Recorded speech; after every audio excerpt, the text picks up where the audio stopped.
In today's video, we're straying into that there England. Well, just about. There'll be hulking great statues, sneaky sheep, and a magnificent mound. Yes, thanks, Wills. And even more magnificent metal masterpieces.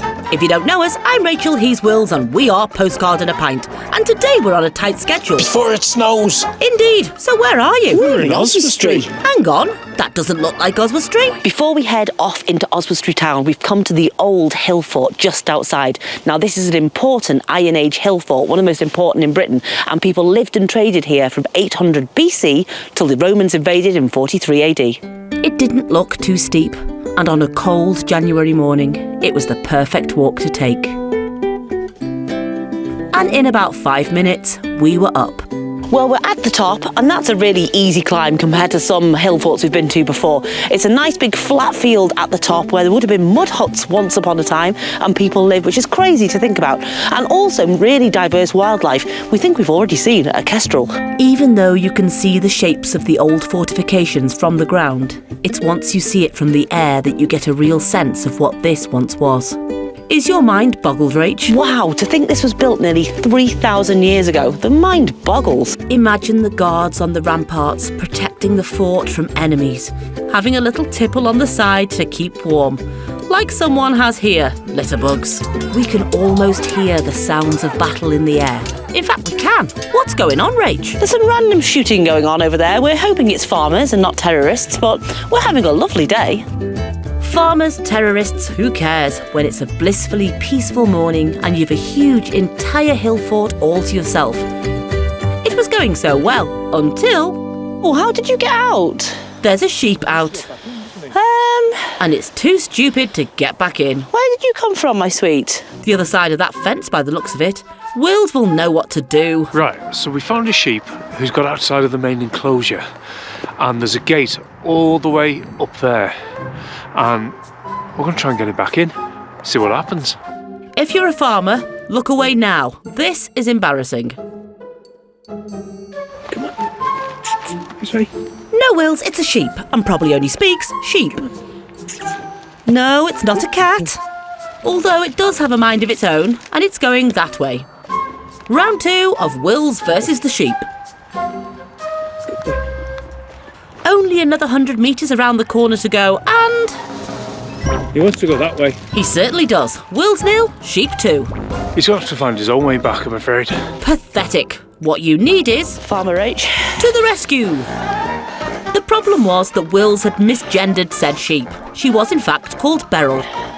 But... Go on, if you keep... No, come back to me. And when faced with an escaped Welsh sheep... Where did you get out, you silly sod? Ask it questions. I can't help you. Get annoyed when it doesn't understand. No. Then clap in its face. That way. It was a tense moment between me and Beryl. That's it. But I won. Little Bo Peep, eat your heart out. For all of about 10 seconds. She can see where she wants to be. She can see the sheep she wants to be with. Sheep whisperers we are not. Keep trying to stick her head through. Poor Beryl. Oh. She wasn't getting home today.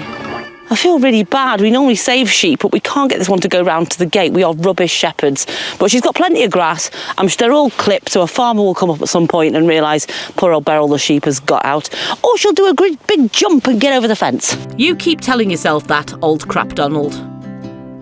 We told the next people we saw to put their dogs onto leads and then enjoyed a last walk around the fort. This is a beautiful hill fort and we're so glad we came to explore. We're very sad we didn't manage to get Beryl the sheep back with her family again, but now it's time to head on down into Oswestry.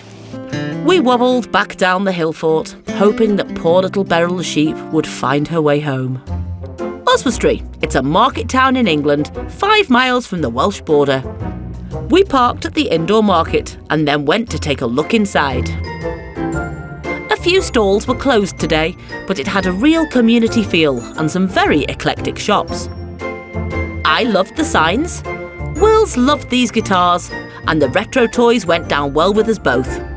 So far, Oswestry, we're liking your style. At the back of the market is this square, complete with Christmas tree and the Guild Hall, which houses a museum and small theatre. We wandered down the street and found a few more outdoor stalls and, oh no, a vinyl stall. Happy, lad? bit of Duran Duran, okay. And if you look a bit further, there he is, Mr. Shaking the Double Denim Stevens. Thankfully, it was cash only, and we didn't have any. There are some pretty buildings in Oswestry, and lots of little secret passages to explore. So far, we're finding it a pretty and also vibrant town with plenty of shops. It even has banks, so it's better than a lot of towns. This is Llwyd Mansion. It was built in the mid-1400s and is a rare example of a timber-framed building that was split into 4 separate properties. It's currently undergoing huge renovations and will hopefully be open to the public soon. Where to next? We carried on down Church Street enjoying this town until we reached the Memorial Gardens. Not only is this a beautiful memorial to those from the area who lost their lives in World War II, there is also a very moving memorial to Wilfred Owen. Wilfred Owen is widely recognised as one of the greatest voices of the First World War. Born here in Oswestry, he wrote countless poems during his time serving in the war. At the time of his death, he was virtually unknown. He is now regarded by many as the greatest poet of the First World War. We took a look at Caiglas Park and then continued down Church Street to St Oswald's Church. There are many stories as to how Oswestry got its name. Our favourite is that in 642 AD, Oswald, the King of Northumbria, was killed in the Battle of Maserfield nearby.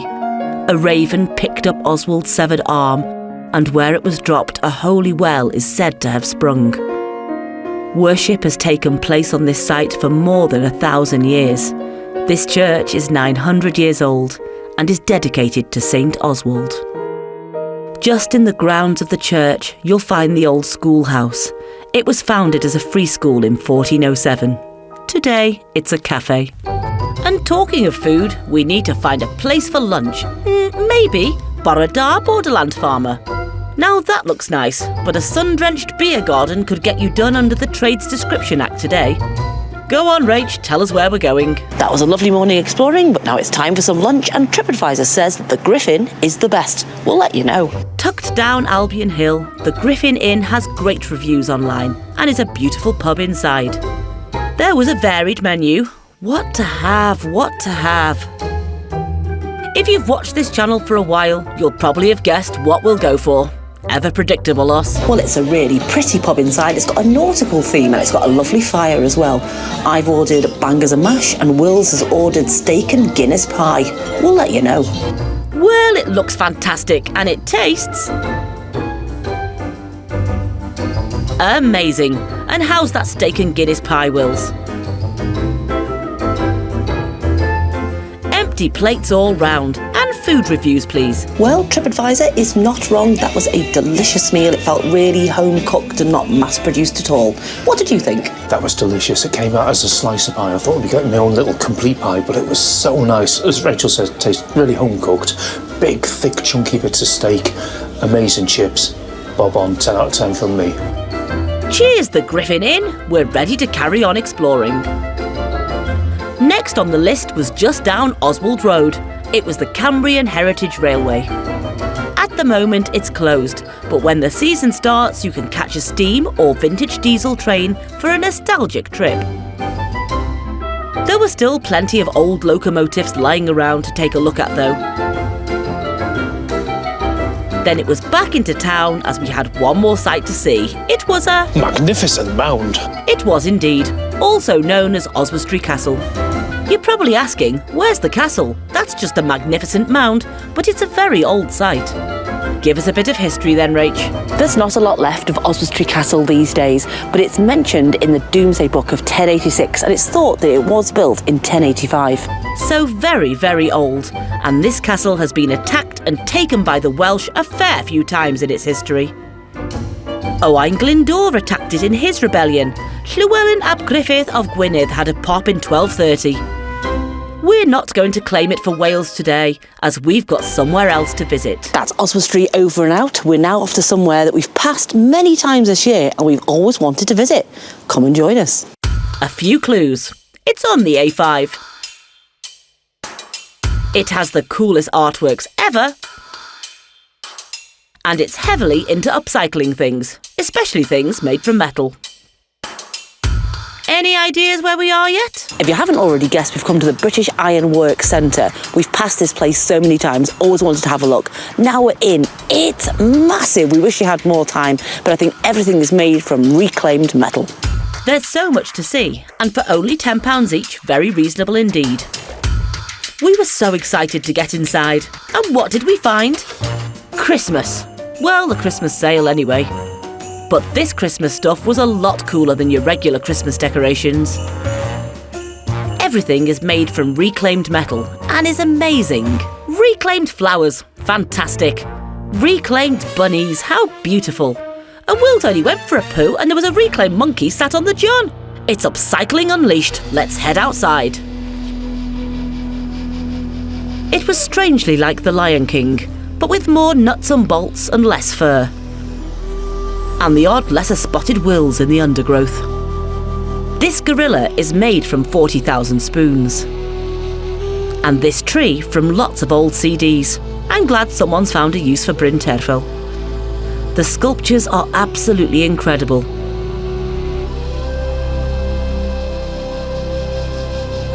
"50 years ago, the Knowles family were ironworkers with a very big dream. To become a business that had national significance and could contribute to social causes.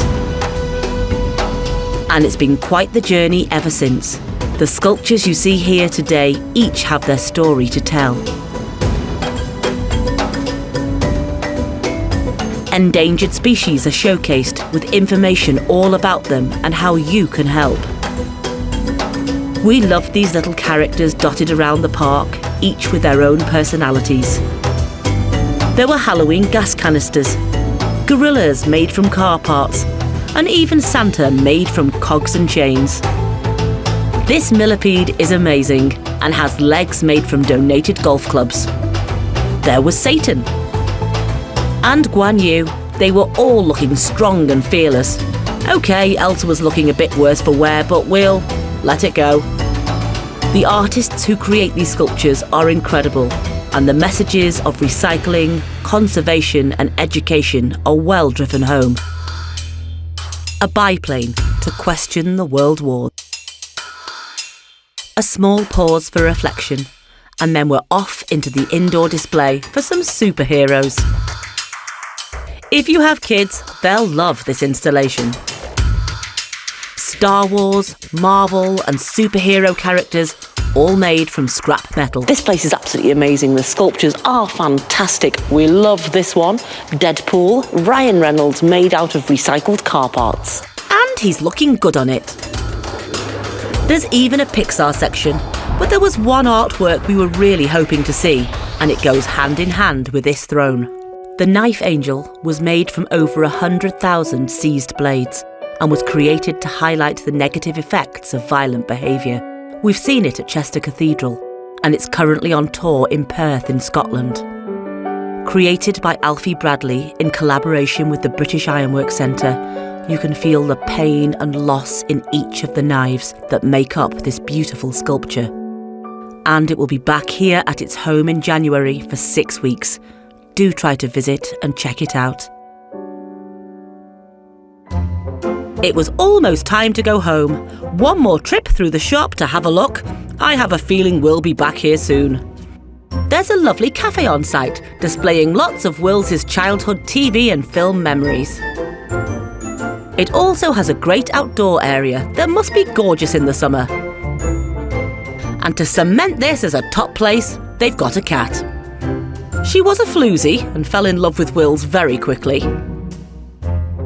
She tolerated me once Will stood up. She was a beautiful cat, and what a cool place to live amongst the most unbelievable art. Have you had fun, chaps? That was so cool. We already know we want to come back here and do this place in more depth. There's so much to see. You could easily spend half a day, 3/4 of a day here if you do the cafe, all the exhibitions. But right now, we're racing the snow. Home we go. We made it, and it wasn't that bad, to be honest. Give us a sum up of your day. We're back, and wasn't that fun? I really enjoyed our day out. It was good, wasn't it? It was such a good day out. One of my favourite bits, I think, was the Hillfort. It was...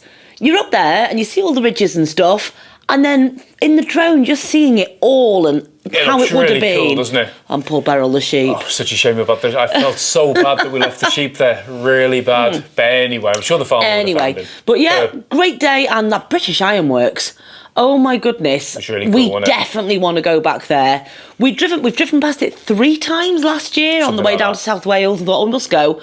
Thought it was just a small thing. You really could spend a day there. I mean, the cafe looked brilliant. The garden centre is great. I really want to see the, what's it called? The Knife Angel. The Knife Angel. We have seen it before. Yeah, I've seen it in Chester. But when we saw it, I wasn't really aware of what it was. Or where it had come from. Yeah. So I'd like to go back, actually, and see it. So very, very, very, very, very, very much. How much? Very recommended. Right, you've got some things to say, I believe. Go on, over to you. I'd like to say we're still dry January. This is a non-alcoholic lager. I'm doing really well. We are doing really well. Anyway, a couple of things. We don't normally do shout-outs, but I'd like to do 2 very quick shout-outs to 2 good friends of ours. The first one is a good friend of ours, Georgina White. She has released a Christmas single now. I know it's a little bit late, but you could be watching this video any time of the year. And it's always Christmas for Will. And it's always Christmas for me. And she released a single a couple of weeks ago called It's Christmas Time Tonight. And the reason I'm mentioning it, apart from the fact she's brilliant and it's brilliant, is the vocals were recorded in our studio and I mixed, well, along with her partner Steve, mixed the song. And it's a great one. It's a big 80s sounding, big drums, big guitars, think darkness, think big it's guitars. A lovely song. It's really great. It's nice. really good, and she's phenomenal anyway. Yeah. So we'll put the link below. Put the link below. Do check her out. Do check it out. I know it's not Christmas anymore, but do check it out. It's really good, and add it to your Christmas playlist for next year. Second shout out I'd like to do is our very good friend and supporter Ken Finnegan. Yes. He has just released an album on Spotify, so we'd just like to give a quick mention. The album is under the name Dylan Garner, which is his best mate. Ken plays guitar for Dylan, and they've got, I think it's 18 songs on it. I think it's 18, a lot of songs anyway on the album. I've just been giving it a listen. It is great.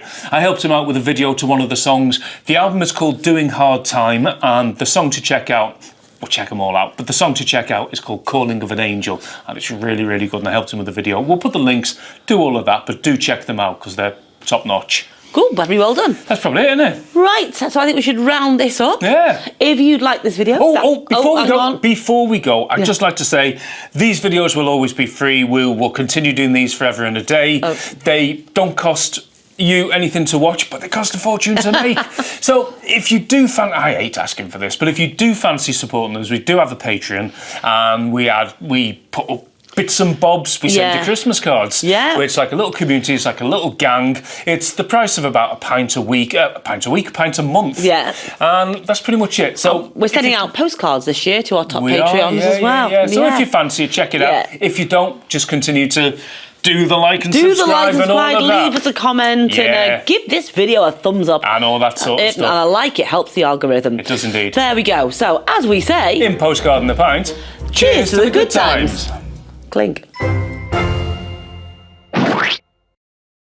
What's made of leather and sounds like a sneeze? I don't know. Ah, shoo! Oh.